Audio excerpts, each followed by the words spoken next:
Why rejection hurts more than we admit. Have you ever noticed how one rejection can stay with you for years, even when you've experienced 100 moments of acceptance? Someone doesn't text back. You don't get the job. A friend slowly disappears. The person you love chooses someone else. On the surface, you tell yourself it's okay, I'll move on. But deep inside, something else happens. You begin questioning your worth. You replay conversations over and over. You wonder what was wrong with you. The truth is, rejection doesn't just hurt because someone said no. It hurts because it makes us question whether we were ever enough to begin with. And that's exactly what we're talking about today. Imagine a little girl excitedly showing her drawing to someone she loves. She waits for a smile, for praise, for someone to notice. Instead, they barely look up. That's nice. Just 2 words. To an adult, it seems meaningless. To a child, it's unforgettable. That small moment quietly teaches the brain something dangerous. Maybe I'm not interesting enough. Maybe I have to do more to be loved. Maybe I'm only valuable when I impress people. Psychologists call these early emotional experiences attachment memories. Long before we understand relationships, our brains begin collecting evidence about whether we're safe, accepted, and lovable. Those memories don't disappear. They simply grow up with us. Now imagine you're an adult. Someone you really like suddenly loses interest. Logically, you know you'll survive. But emotionally, your brain isn't reacting to today's rejection. It's reacting to every rejection that came before it. Every ignored feeling. Every broken promise. Every classroom where you weren't chosen. Every relationship where someone left without explaining why. Your nervous system isn't saying, "This person rejected me." It's saying, "It's happening again." That's why rejection often feels much bigger than the actual situation. Here's something fascinating. Brain scans have shown that social rejection activates many of the same regions involved in physical pain. Your brain literally processes emotional rejection almost like a physical injury. Think about that. We tell people, just get over it. But if someone broke their arm, no one would expect them to simply stop hurting. Yet emotional wounds are often treated as if they're imaginary. They're not. The pain is real, invisible, but very real. One of the biggest misconceptions is believing rejection destroys confidence. In reality, rejection reveals where confidence was already fragile. There's a difference. Someone with healthy self-worth might still cry after being rejected. But eventually they think, we weren't the right match. Someone whose identity depends on external validation thinks, I wasn't enough. Same rejection. Completely different conclusion. The event stays the same. The story changes. And it's the story that determines the pain. Many people spend years trying to become unrejectable. They become prettier, more successful, kinder, more available, more forgiving. They shape themselves into whoever they think people want, not because they're fake, but because they're terrified of hearing no again. The tragedy? The more you abandon yourself to avoid rejection, the more you reject yourself first. And self-rejection always hurts longer than rejection from someone else. Let's tell a story. Sarah met someone who seemed perfect. They talked every day. shared dreams, laughed for hours. Then one morning, nothing. The messages became shorter. The excitement disappeared. Eventually, they ended things. Sarah blamed herself. Maybe I talked too much. Maybe I wasn't attractive enough.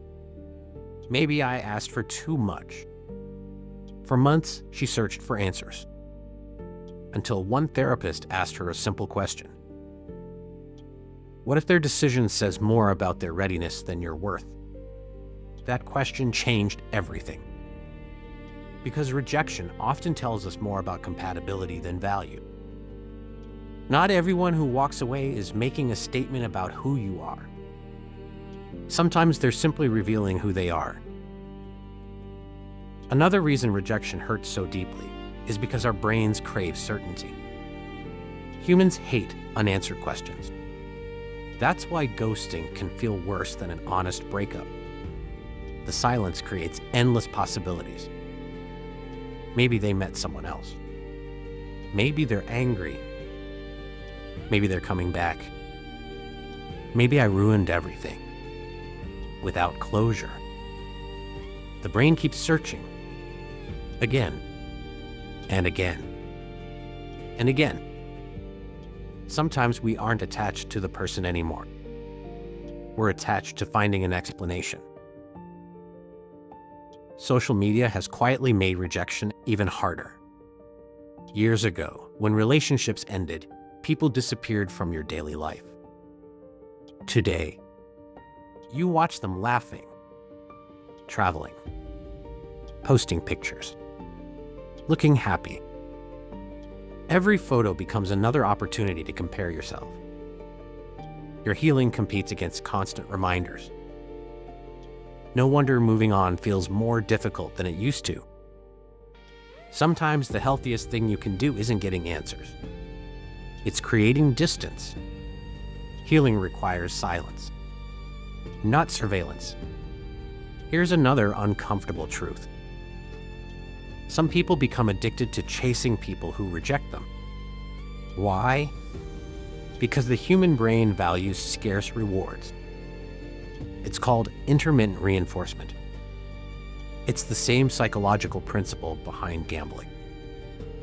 If affection comes consistently, your brain relaxes. If affection appears randomly, your brain becomes obsessed. One loving message, 3 days of silence, one compliment, another week of distance. You don't become attached because love is strong.